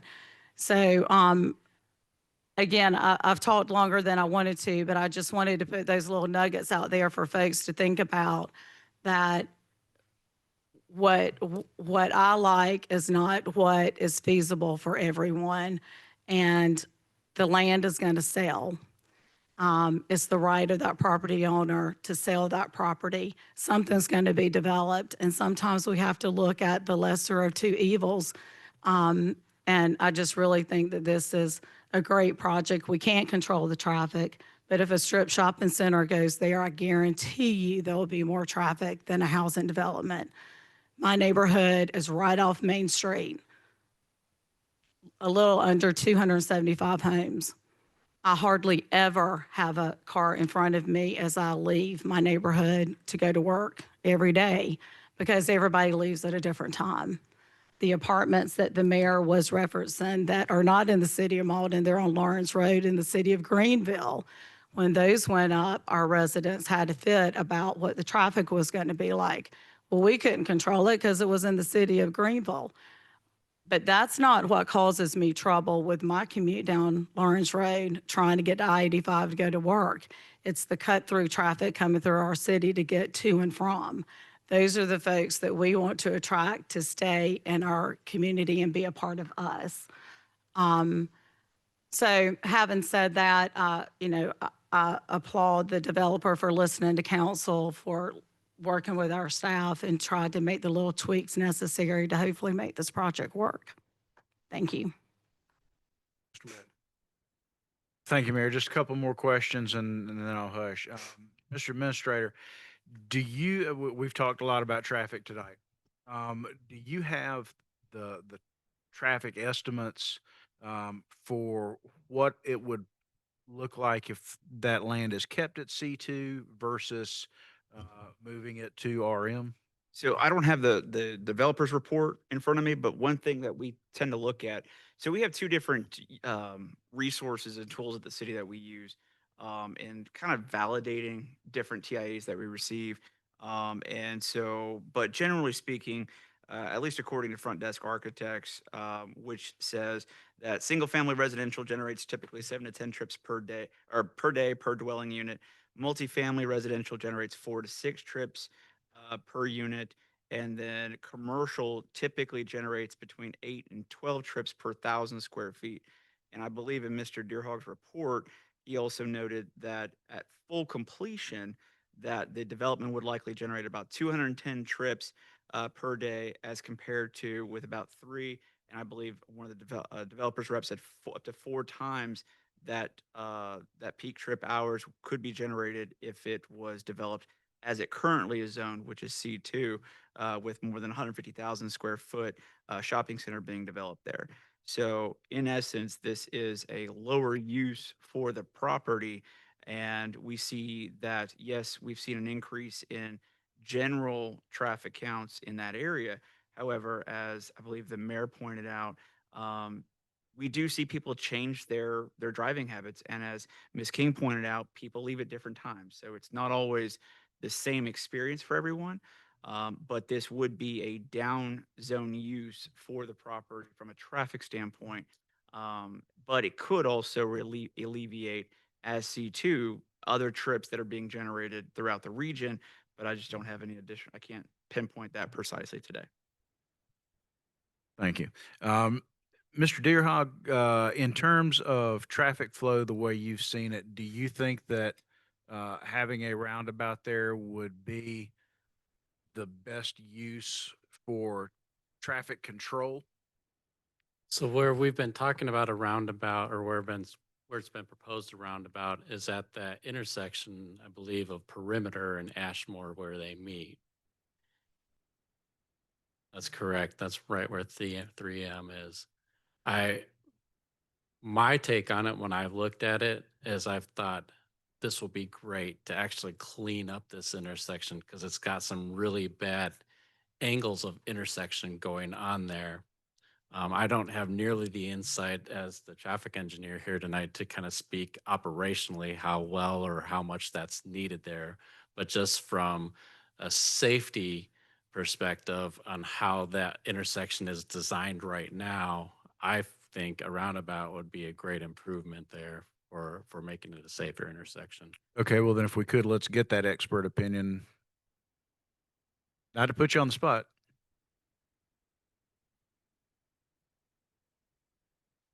Could I ask you to clarify the question? Do you think that having the roundabout there would be the best way to control traffic and ease flow in that area? A roundabout at the intersection of what is it, Ashmore Bridge and Perimeter appears to work very well. I wouldn't describe the existing intersection operationally as deficient. It's certainly not ideal with the angles of intersection, but that layout of how those roads intersect does lend itself to a roundabout, but it currently operates well enough today. Okay, thank you. So I feel like I'm in a question roundabout right now. To legal counsel, Mr. Hughes, could council require a roundabout as a condition of the rezoning? Then my question to you, Mr. Warren, just to be thinking about it, would y'all be agreeable to that as a condition of rezoning? So just think about it while we get an opinion from legal counsel.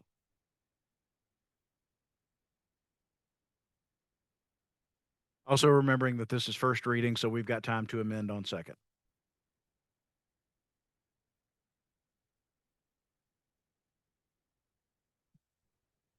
Thank you. Is that working?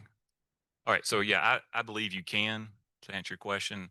I don't see that any different than asking the developer to do a development agreement to require certain modifications to as part of the development. So I do think you can make that a contingency. Thank you, sir. Mr. Warren, what you think? I'm just trying to bring everybody together. So it's a really good question. And so I would just ask David, so we've had these discussions with him, or not just the roundabout, but other things that we have proposed to do, other improvements. And so we've gotten the message that in Mauldin, you can't do conditional zoning. So I guess I'm asking that question. It's a requirement of the project. It's not a conditional zoning. So the city would be approving the development with a roundabout place. Okay. Well, I'm going to stand here and say that like, we haven't had those internal discussions, and we're waiting on the other study to get done. So I can't stand here tonight and say 100% that we would agree to that condition if that is what is voted on tonight. Would you be willing to have those conversations with the rest of your team? Absolutely. And like, my opinion is that we'll know by the second reading. 'Cause the study's underway. So that was going to be my next thought, is that if we move forward with this tonight, that gives you roughly a month to understand what the numbers are, gives legal counsel roughly a month to figure out the ins and outs of what that amendment would be to the agreement, and then we amend on second reading if needed. That's just kind of my thought. Would you be okay if we did that tonight? I think so. Yeah. All right. Thank you. Thank you, Mayor. Mr. Matt, Mr. Steenbach. I would just like to remind us that Mr. Deerhog was pretty definitive that that wouldn't be done in time for the second reading. Unless you want to clarify that.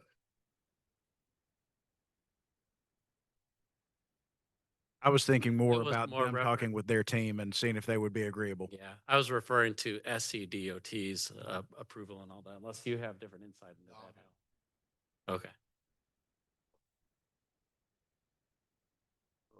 Thank you. Thank you, Mr. Matney, for that recommendation. That would certainly address my concerns, because I do agree that this is a very unique, very cool project for the city of Mauldin. But I also believe that this roundabout is the solution to that area. And so getting that reassurance, which is what I was looking for tonight and didn't quite get, but perhaps we can get in an amended ordinance, I could certainly in favor of. So if that's the route that we could be heading in ordinance in the second reading, then I can support it this evening.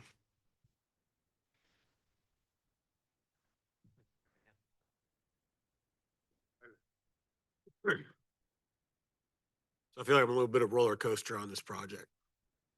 First discussion came up, I didn't like the attitudes that we were getting from the developers. I didn't like the idea of that many homes going up there. Gone up and down on it as far as, the amount of people. Looked at the proposal though, it's a nice development. It's something that is, looks really good on paper. So with that in mind, I took a trip during rush hour last week, and there's still a cloud of swearing, I'm sure, over to the Ashmore Bridge area for me driving there and then driving back out. But with that, I'm still keeping an open mind. We've all had developers tell us one thing here, and then we get something different. And so I came in here with still somewhat of an open mind with this. And we're saying, oh, we have traffic circle. Well, no, we may not, because of the cost. What else are we going to get that's going to be different? And I'm just as I'm going to quote everyone from Star Wars, I have a bad feeling about this. And it's not, I think not every developer, but a lot of our developers say, you're going to get this. It's going to be single homes. Now it's going to be apartments or rentals. Now it's going to be single homes. It's going to be this design or it's gonna be that design. Or if you put a pump house up by the high school, it's going to be for people over 55, seniors, and then it's not. It's got a bad feeling, and that's just where I am right now. It'll take a lot to win me back.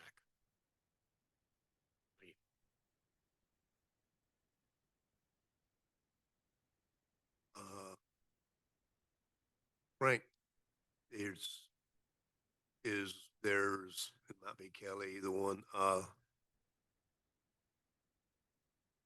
is any of your visions other than what you've proposed as far as the cottage type rental neighborhood?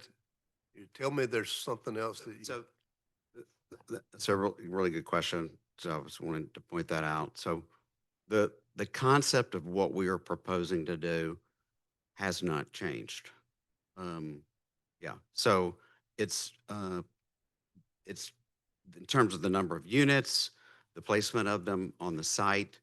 We've got to work out the stormwater with the Spinks folks. So we've got to work out some details. We were hoping that the zoning would allow us to then drill down to the details to get all that. And to be honest with you, it's one of the reasons why we are pursuing this alternative in terms of the access to the Spinks Road and Fork Shoals instead of Ashmore Bridge. So, the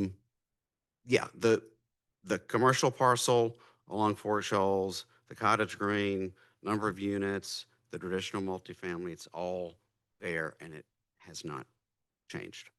We don't envision that changing. Thank you, sir. Thank you. I think as what I'm hearing here is the development that we want, that we like, that we think is unique and cool for the city, hasn't changed. What we have is this SCDOT problematic issue of traffic. And it's not this developer's fault, not Stuart Spinks' fault. It's not, it's one of those things that happens over a period of time. Do we now go backwards to the 2,500 units that have developed on Ashmore Bridge Road and say, hey, you're part of this roundabout, you should have to kick in here too? Well, maybe, but I think it's odd to put a contingent on one developer for their entrance. Like, they just need an entrance and it's going to fall within SCDOT guidelines. So I want to be really careful of picking this developer just because he happens to be one here. It could be any other. It could be an industrial, whatever it is. I want to be really careful picking a developer and saying, we're going to require all these things that we didn't require the other 2,500 units. And it's their problem too. So that's the only thing I have a lot of concern with, putting that sort of contingency on it.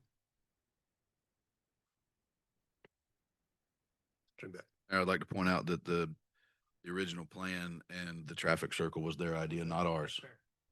And we liked it that way. And so now another option is being pursued. So it was not we didn't go to them and say, do a traffic circle. They came to us and we said, hey, I think that makes that situation a lot better. And now we're back to no. So. Okay. Thank you. And I will just add one quick little thing. I totally understand what the gentleman to my left was saying with regards to the past development. But we're here for the future development. So when it comes to future projects and trying to work more closely with the developers to have a little bit more skin in the game is something that I think is prudent of us, given where we are. We did get those rooftops. We have gotten a lot of great developments that have occurred over the past 10, 15 years. And now it's our opportunity to push smarter development and make sure that those developers have some skin in the game. Thank you. Just for general information, one of the things as you go out Ashmore Bridge Road, you come to an area that Standing Springs Road bears off to the left. at like not a 90-degree turn, it's at an angle. And Greenville County built it that way and it was non-functional to begin with. So we knew the developments that were going out there, even though that intersection is not in the city of Mauldin, is a good faith gesture. Our economic development team put together the fact we'll participate if a developer will straighten Standing Springs Road out and put a red light there. That was 6 or 7 years ago. We've sent our money to that fund to put that red light there. We have not changed. And the developers heard we still expect that traffic light to be there. But here we are 6 or 7 years later, and it's not there yet. I can give you all kind of excuses that I've heard. I'm sorry, I'm gonna rephrase it. I'm gonna give you the reasons that I've heard, okay? To straighten that intersection out, it had to go into an area that was a water collection area. And when you change that, Seth, you may have to help me here, but U.S. Army Corps of Engineer got involved in that ditch. And they had to do a study, and they're a year and a half out on the permit for them to do their study. All that's been completed. So now the developer is working to get the right of way to straighten out Standing Springs Road and install a red light with portions of the money that came from the city of Mauldin as a good faith gesture years ago, and they've had our money. And we still get a report about a month saying, it's coming, it's coming. And that's also part of that traffic flow. So I didn't mean for my frustration to come out tonight, but it is slow. And there's not a person up here that hasn't experienced the fact that we had great visions and we have great goals and we're getting there. But some of us are going to be in a new season of life before we get there. So anyway, back to you guys. Anything else? Mr. Craig. Last thing, the developer is asking us to rezone and to annex in the city. This isn't a piece of property that's already zoned that way. It's already valued at that particular price point. So this is not just us, you asked, Michael, the point you were making that, we don't want to hold them accountable. Well, we are holding them accountable as they're asking. That was it. And your next season, you may want to get some. Well, just to clarify, we are not annexing into the city. This property is already in the city. We're rezoning it. I'm sorry. C2 to RN. Still. Clear? Okay. I just want to be sure. It's not already existing, the project. Thank. Gotcha. Anyone else? How about a call for the question then? All right, we have a motion on first reading to rezone 25.8 acres of property at Fork Shoals Road and Ashmore Bridge Road as per the tax map numbers laid out in here. We have a motion and a second. All those in favor, can we do it? Let's try to do it verbally, and if it gets jumbled, we'll go by roll call. All those in favor say aye. Aye. I think I heard 4. Got it. Okay. All those opposed? No. Nay. 3. So 4-3, the motion carries on first reading.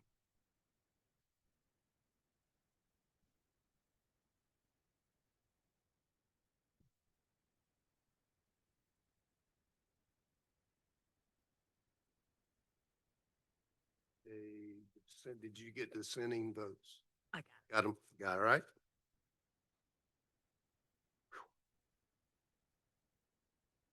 Next one is, I think, on page 36 of your packet. Ms. Miller? Next is an ordinance to provide for the annexation of a 7.2 acre portion of property owned by Take Heart Church, Inc. and located at 1330 Fork Shoals Road by 100% petition method, and to establish a zoning classification of RM multifamily residential for said tract. Thank you. Also come from BDS, Mr. Steinbach. Thank you, Mr. Mayor. I'd like to make a motion that we approve an ordinance for the annexation of 7.2 acres owned by Take Heart Church located at 1330 Fork Shoals Road, C-Tax map number listed below. Thank you, sir. I have a motion. Is there a second? Second. Second from Mr. Allgood. Right. I know I got to do it. Any discussion? Hear none. All right, so the item before us is a motion for annexation and a default, zoning classification of RM for the 7.2 acres currently owned by Take Heart Church at 1330 Fort Shoals Road. Tax parcels listed in your thing. All those in favor say aye. Aye. Aye. Those opposed, like sign. No. Yeah. Same three. Okay.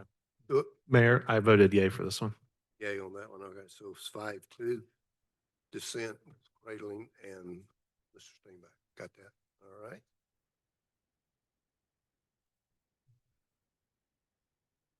Next item, Ms. Miller. We have two ordinances for second reading. The first one is an ordinance to provide for the annexation of property owned by Donald W. Gilliland and Angie Burrows located at 314 Hamby Drive by 100% petition method and to establish a zoning classification of R12 residential for said property. Also from BDS, Mr. Steenbeck. Thank you, Mr. Mayor. I would like to make a motion that we provide for the annexation of property owned by Mr. Donald W. Gilland and Angie Burrows located at 314 Hamby Drive at said tax map parcel number by 100% petition method and to establish a zoning classification of R12 on second reading. So second reading or second? Second. Second from Mr. Reynolds. Any discussion? Hearing none, all's in favor of the annexation on second reading of 314 Hamby Drive with the tax map there and R12 residential zoning, say aye. Aye. Those opposed, like sign. Hearing none, the motion is unanimous. The Ms. Miller. This is an ordinance to convey property for the Miller Road Sidewalk Project. Best come to public works from Mr. Craylin. Okay. At this time, I'd like to make a motion to approve an ordinance to convey real property to the Greenville Legislative Delegation Transportation Committee, LDTC, for the Miller Road Sidewalk Project. Second reading. Second reading. It's in your motion. Yeah, say it for second reading. Second reading. Got it. All right. Thank you, sir. Is there a second? Second. Second from Mr. Reynolds Or Ms. King. or Ms. King. My right ear was working better. Any discussion? Ms. King. I just have to add that this is another example of a project that has taken many, many, many years. I mean, it's probably a 20+ year in the making trying to get sidewalks on Miller Road. But we're getting it done. I believe the kids we headed to help have graduated college by now. Hopefully the next generation will be able to help safely get them down Miller Road. So we're all super excited about this one. Yeah. Any discussion? Oh, Mr. Taylor. Just real quick, I wanted to add that this is also going to include a bridge over, or a walking bridge over the water there on Miller, where everybody who's driven down there in the rain happens to be a kid walking from their apartments or wherever they're housing to the high school, and you just swear one of these days they're going to walk out in front of you. So this has been a very big pet peeve of mine. I'm glad this is finally getting done. They can have a safe place to walk there. Good. Thank you, sir. Any other discussion? Hearing none, all is in favor of the motion on second reading to approve the ordinance to convey real property to GLDTC for the Miller Road Sidewalk Project, say aye. Aye. Those opposed, like sign. Hearing none, the motion carries unanimous. Next item before us, Ms. Miller. Next is an ordinance to amend Chapter 6 Animals of the City of Mauldin Code of Ordinances to update definitions and reporting requirements. Thank you. Normally this would be public safety. Ms. King, do you defer to Mr. Duncan for the explanation, or you want to? Do you mind, there's an update in the packet. Hopefully everyone's read it. It's pretty self-explanatory, but. Yes, ma'am. Happy to. So this is an ordinance to amend Chapter 6, Animals of the City code, which essentially gives additional language and structure around uh, uh, two definitions within the ordinance and also in reporting complaints. There is an update here upon review by legal counsel. Was advised to remove language regarding the requirement for complainants to show up and testify, and if not, the case would be dismissed. Dismissal as legal counsel put it, should be determined on a case-by-case basis. Additional language was offered to be included in their complainant's affidavit to reflect participation in any legal proceedings. And so the two definitions that were updated or included is the definition of sustenance and shelter. And then the language that was modified in the section 6-13 essentially says that an officer shall make reasonable effort to notify the owner or keeper of the animal in question that complaints have been received and will investigate the complaint. And then there was some additional language in there about the code enforcement officer shall make reasonable efforts to notify the owner or keeper of the animal. So just adding some clarification in the ordinance. Thank you, Mr. Duncan. And this time I'd like to make a motion to approve an amendment to Article 1 in general of Chapter 6, Animals of the City of Mauldin Code of Ordinance to amend definitions and notice requirements. Motion, is there a second? Second. Second, Mr. Craven. Any discussion? One thing I have, it said we did remove the requirement of the complainant to actually show up in court to support their complaint. That was a draft that was being inserted, and so upon legal review, it was decided that that language was not advised to be included in the ordinance. So it's not currently in the ordinance, so it was really just scratching out staff's recommendation for some language that was in the middle of the draft ordinance. Legal, what the drawback of a complainant to have to show up and support their complaint? They,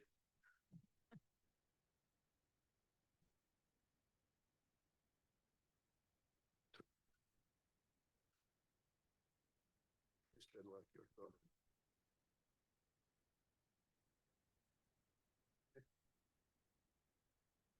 We must have killed it on the first comment. okay. So the court has subpoena power, of course, and they can subpoena the complainants to show up in court and testify. I did not like the language, and I understand where the codes enforcement officer is coming from. If it gets a complaint and the person who complains doesn't show up in court, it makes it very hard to prosecute.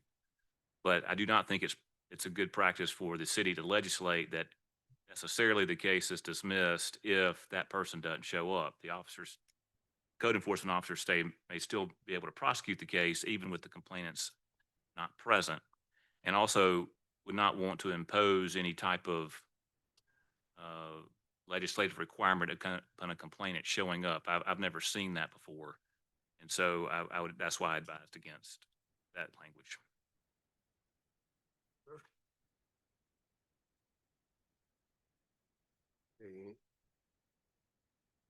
Any other discussion?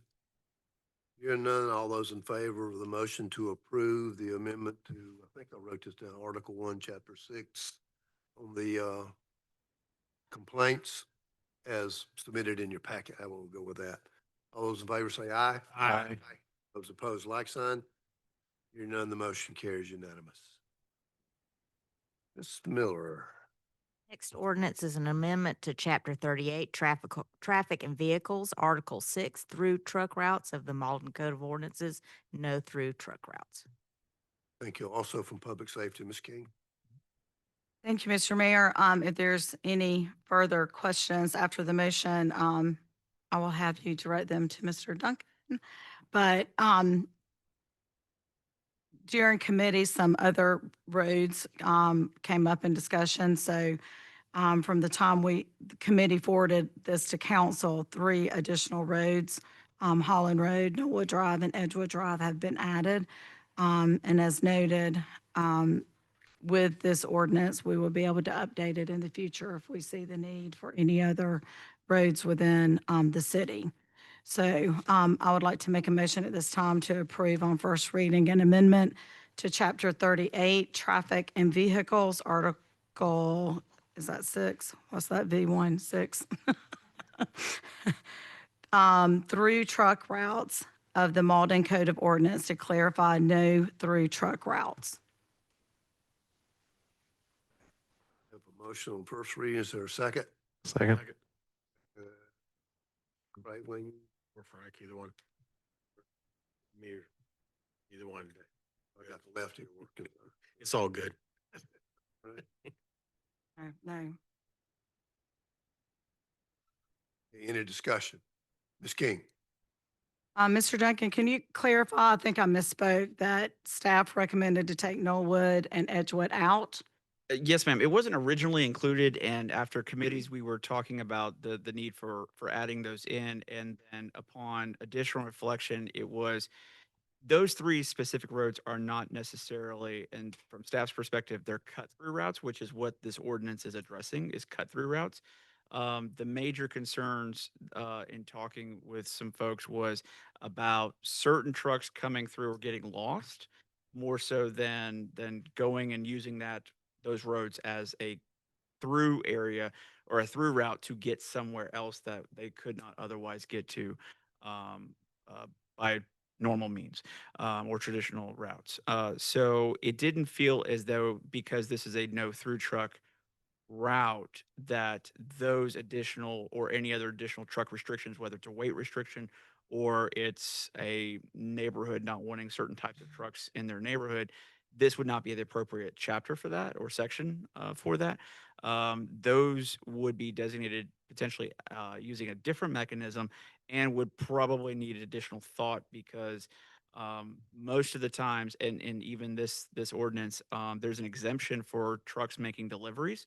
So if a neighborhood didn't like box trucks, for example, well, that would not prohibit Amazon from coming and delivering on that or in that subdivision. So there are times where you want to restrict trucks due to weight limit issues, whether it's a bridge capacity issue, which DOT does have bridges that in our area even that have weight limits and restrictions, but these three just did not fit the same categories to what we were updating. And so I think it would just take some additional conversations about what we're trying to do for these particular areas, and if the signage that's there is appropriate, or how we may want to change that going forward. Perfect. I apologize for the confusion, but I remember the discussion on the non-cut through portion. So to clarify, at this time, this ordinance would include Forester, which we already have, and then we'll be adding, and correct me if I'm wrong, we'll be adding Maple Drive, Crestwood Drive, and Woodland Drive. Yes, ma'am. So Hamby is what I think you meant. Hamby and Between Mill Forester. and Forester. Yes. Ma'am. And then it would add Maple Drive, Crestwood Drive, Woodland Drive as cut throughs from Ashmore. Bridge to Owens, and vice versa. Right. Y'all confused now? Yes. Any discussion? All those in favor of the motion to approve on first reading an ordinance to amend Chapter 38, Traffic and Vehicles, Article 6, through truck routes, say aye. Aye. Aye. Those opposed, like sign. Hearing none, the motion carries unanimous on first reading. Okay, Ms. Miller. Final ordinance on first reading is the ordinance to amend Chapter 28 to regulate demonstrations, assemblies, and exercises of expressive conduct on public trails, bridges, and sidewalks to promote and protect public safety and public property, and to provide for enforcement and penalties. Also from Public Safety, Ms. King. All right, I think my voice can last one more ordinance. Motion to approve on first reading an amendment to Chapter 28 of the Mauldin City Code to regulate demonstrators, assemblies, and exercises of expressive conduct on public trails, bridges, and sidewalks to promote and protect public safety and public property, and to provide for enforcement and penalties. Motion, is there a second? Second. Mr. Crayling, any discussion? Mr. Allgood.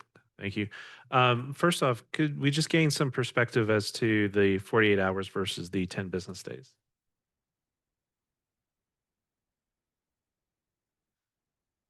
Mr. Duncan, if you have any, as you flip. In what regards? So obviously it was originally set at 48 days or 48 hours, and then we went to 10 business days. It says to increase the notice period, it would give appropriate time for the city administrator designee to review. So I guess my question is where did it come? Where did the idea of 10 business days come as opposed to 48 hours? I assume 48 hours is too short. Yes, sir. Sorry. Now I caught up to where the question was. Still on some cold medicine with the head cold. Yeah. When we added the appeal process in under advice of legal counsel, the applicant would have 5 days to appeal. And so if the city administrator only has a 48-hour window to approve, then that approval or denial would be issued prior to the event, which the event would occur then prior to the 5-day expiration of that appeal process. So the idea was to back up that approval request to 10 business days to also account for weekends, holidays, things like that, and to make sure that the city administrator is able to provide that approval or denial, and then the applicant would have sufficient time prior to the hosted event to work its way through an appeal process. Perfect. And then the last comment, which is just for further clarification moving forward, Lauren is not here tonight, I don't think. Gateway, lowercase w or uppercase W? I think it's supposed to be a lowercase w. Mauldin Gateway Bridge. Correct. It is uppercase? Okay. I thought it was supposed to be lowercase. I thought about Harambe too.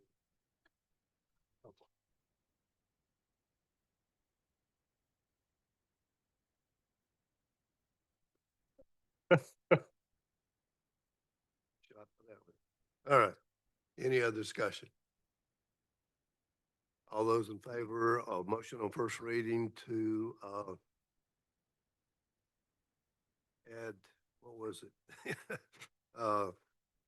Amendment to chapter 28 to regulate demonstrations and exercise of expressive conduct as stated. All those in favor say aye. Aye. Those opposed, like sign. Hearing none, the motion carries on first reading. Ms. Miller. Council is requested to approve the budget for the city hall renovations. I think that's Public Works, Mr. Crayland. All right, this time I'd like to make a motion for the council to approve the budget of not to exceed $250,000 budget for the renovation of City Hall as submitted. I have a motion. Is there a second? Second. Second, Ms. King. Any discussion? Hearing and seeing none, all those in favor of the motion to approve the expenditure on the budget for the City Hall renovations not to exceed $250,000, say aye. Aye. Opposed, like sign. Hearing none, the motion carries unanimous. Hey, Ms. King. I'm sorry, Ms. Miller. Council is requested to approve to commission Aldo Muzzarelli to build and install his piece, The Minstrel of the Muses, along the Mauldin Art Trail. Can't believe this is coming from Economic Planning and Development. Mr. Matney. Thank you, Mayor. I move that we approve and commission Aldo Muzzarelli and his piece, The Minstrel of the Muses, for installation along the Mauldin Public Art Trail with a cost not to exceed $15,000, which covers artist fees, travel, materials, installation, and documentation. Thank you, Mr. Matney. Is there a second? Second. Second for Mr. Steenbach. Any discussion? I went back to my notes in 2014 and 2015 and the purpose of what we were doing art pieces for on our trail. And it came out very clearly in my definition that it was to build on the history of Mauldin in an artistic way to have a walking vision of where we've come and where we're going to, kind of thing. Um, Needless to say, I've seen us deviate from that. Last year was a real stretch. Didn't really like it personally. Uh, Being a Southern country boy, I won't say I have the greatest appreciation for arts, especially abstract pieces that without a plaque, I would have never figured out what they meant. Uh, Still don't. Uh, so this one, I can tell you, I have a real objection to. I won't support this. It just, it's so far out there. I don't think it'll need one plaque. It may need an LED display screen to describe it. And I would ask this council in the future to please work with our staff where they fully understand what that walkway is supposed to be. And we actually do have a history, and it can visually be displayed on our cultural grounds and things like that. And to me, we're just so far out in the weeds, especially on this one. So that's just my own personal opinion, and I'm only, as Mr. Matney likes to remind me, I am one man and one vote. Anything else for the good of the group? Hearing none, the motion before us is to approve the commission of this artist to build and install his feast of minstrel of the muses along the Mauldin Art Trail, not to exceed $15,000. All those in favor say aye. Aye. Those opposed, like sign? No. Okay, the motion carries 6-1. Ms. Miller, Council is requested to adopt revised city council rules and procedures. coming from Finance and Policy, Mr. Reynolds. Thank you, Mr. Mayor. It's been since 2005 since rules have been updated. Technology, times, and councils have changed, so we thought it wise to look at our current set of rules and procedures and see if we need to adapt anything to today's technologies, et cetera. So coming out of a workshop, these were the recommendations. They're in your packet in red. I would like to make a motion to revise city council rules and procedures as presented in your packet. Motion to approve the adoption of.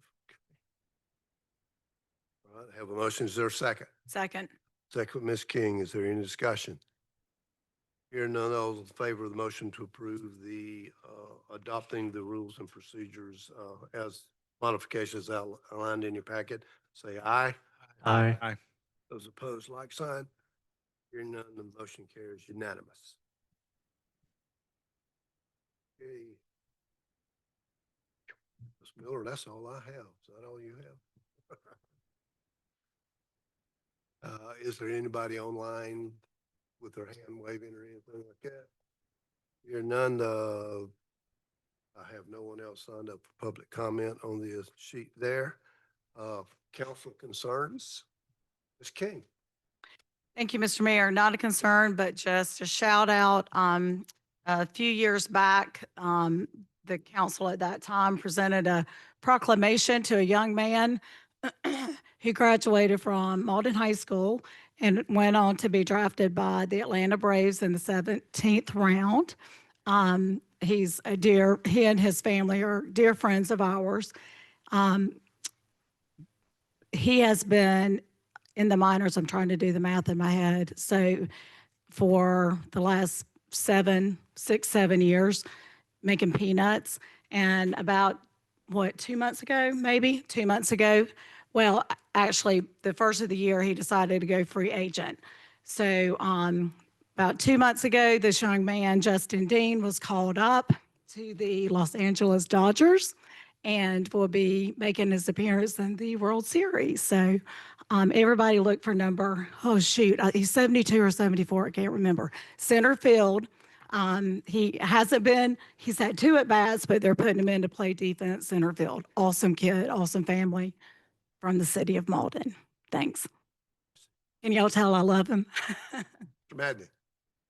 Thank you, Mayor. And again, this isn't a concern, but just an expression of appreciation.